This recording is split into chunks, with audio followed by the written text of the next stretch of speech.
బాగున్నారా నాన్న? అందరికీ సాయిరామ్ బంగారు. నేను చెప్పిన గుడింత అని ప్రాక్టీస్ చేశారా నాన్న? డ్రిల్లింగ్ చేశారా? నేర్చుకొని ఉంటారని నాకు తెలుసు. హ్యాపీగా ప్రాక్టీస్ చేసి ఉంటారని నాకు తెలుసు. నేరుగా వచ్చి రాయండి గుడింతాలు నేర్చుకోండి అనకుండా మీకు ఒక చిన్న కథ చెప్తాను నాన్న. తల్లిదండ్రులకి నమస్కారం చేసుకుని రోజు చెప్తున్నాను కదా నాన్న.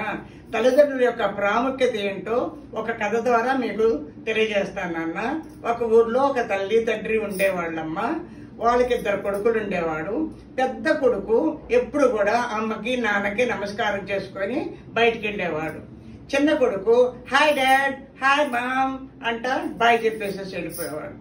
వీళ్ళు పెరిగి పెద్ద అయిన తర్వాత ఈ పెద్ద అబ్బాయి జిల్లా కోర్టు ఉంటుంది కదా, దాంట్లో జడ్జిగా చేరుతాడు. ఈ చిన్న అబ్బాయి బంట్రోతుగా చేస్తాడు. పెద్ద అబ్బాయికి అందరూ నమస్కారాలు చేస్తే చిన్న అబ్బాయి రండి జడ్జి గారు లోపల ఉన్నారండి, నమస్కారం అండి అని చెప్తున్నాడు. తల్లిదండ్రులకు నమస్కారం పెట్టని అబ్బాయి అందరికీ నమస్కారాలు పెడుతున్నాడు. తల్లిదండ్రులకు నమస్కారాలు పెట్టిన అబ్బాయి అందరి చేత నమస్కారాలు తీసుకుంటున్నాడు. కాబట్టి మనం ఏం చేయాలి? తల్లిదండ్రులకి ప్రాముఖ్యత ఇవ్వాలి. పేరెంట్స్ ఆర్ లివింగ్ గాడ్స్ అని చెప్పాను కదా నాన్న. ఈ కథను గుర్తుపెట్టుకొని వీలైతే మీ ఫ్రెండ్స్ కూడా ఈ కథను చెప్పి మీ ఫ్రెండ్స్ కూడా తల్లిదండ్రుల యొక్క ప్రాముఖ్యతను తెలియజేయండి నాన్న. ఇప్పుడు welcome to Sarojini Devi Telugu channel. మనం ఇప్పుడు గుణింతో నేర్చుకుంటాం నాన్న. ఇప్పుడు డాగుణింతో నేను నేర్పిస్తాను. అందరూ వచ్చి శ్రద్ధగా వినండి, చూడండి, నేర్చుకోండి, రాసుకోండి, చదవండి. డాకు దీర్ఘమిస్తే డా, డాగుడిస్తే డి, డాగుడి దీర్ఘమిస్తే డి,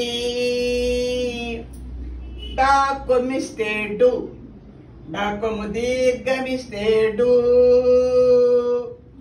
డాకు వృత్తమిస్తే డ్రు, డాకు వృత్తం దీర్ఘమిస్తే డ్రు, డాకేత్వమిస్తే డే, డాకేత్వం దీర్ఘమిస్తే డే, డాకైత్వమిస్తే డై, డాకోత్వమిస్తే డో, డాకోత్వం దీర్ఘమిస్తే డో, డాకౌత్వమిస్తే డౌ, డాకు 0 పెడితే డమ్, డాకు 2 సున్నాలు పెడితే డహ. సెకండ్ టైం చెప్తున్నా నాన్న, వినండి, నేర్చుకోండి, డ్రిల్లింగ్ చేయండి. డాకు దీర్ఘమిస్తే డా, డాగుడిస్తే డి, డాగుడి దీర్ఘమిస్తే డి, డాకొమ్మిస్తే డు, డాకొమ్ము దీర్ఘమిస్తే డు, డాకు వృత్తమిస్తే డ్రు, డాకు వృత్తం దీర్ఘమిస్తే డ్రు, డాకేత్వమిస్తే డే, డాకేత్వం దీర్ఘమిస్తే డే, డాకైత్వమిస్తే డై, డాకోత్వమిస్తే డో, డాకోత్వం దీర్ఘమిస్తే డో, డాకౌత్వమిస్తే డౌ, డాకు 0 పెడితే డమ్, డాకు 2 సున్నాలు పెడితే డహ.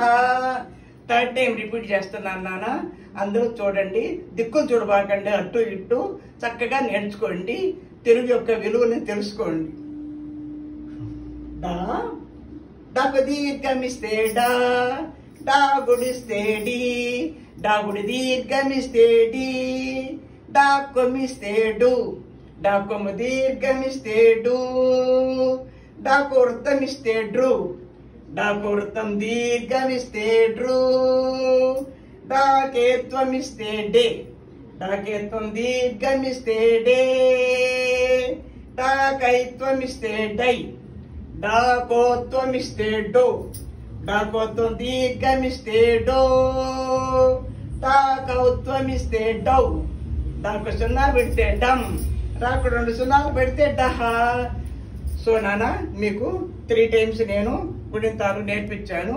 మీరు ఇది మళ్ళీ ప్రాక్టీస్ చేసుకోవాలి, డ్రిల్లింగ్ చేసుకోవాలి, చూడకుండా రాయాలి, అమ్మా నాన్నకి నేర్పించాలి. చూపిస్తే అమ్మా నాన్న కూడా, తెలుగు రాని అమ్మా నాన్న కూడా ఉంటారు, వాళ్ళు కూడా నేర్చుకోవచ్చు. మీ ఇంట్లో పని వాళ్ళు ఉంటారు, వాళ్ళు కూడా నేర్చుకోవచ్చు నాన్న. కాకపోతే మీకు చెప్పేది ఏంటంటే, ఈ తెలుగు ఛానల్ మీరు చూస్తున్నారు కదా, దీనివల్ల మీకు కదలీ పాకం అంటారు. అంటే అరటి పండు వచ్చి రోడ్లో పెట్టినట్టుగా ఉంటుంది నేర్చుకుంటేను. థర్డ్ టైం చూడండి ఎంత ఆనందంగా ఉంటుందో చెప్పేదానికి. మీరు ఏం చేస్తారంటే ఎప్పుడు కూడా అబద్ధం చెప్పమాకండి. అబద్ధం అనేది వడ్డీ లాంటిది. అంటే ఒక అబద్ధం చెప్తే రెండో అబద్ధం చెప్పాలి, దానికి మూడో అబద్ధం చెప్పాలి.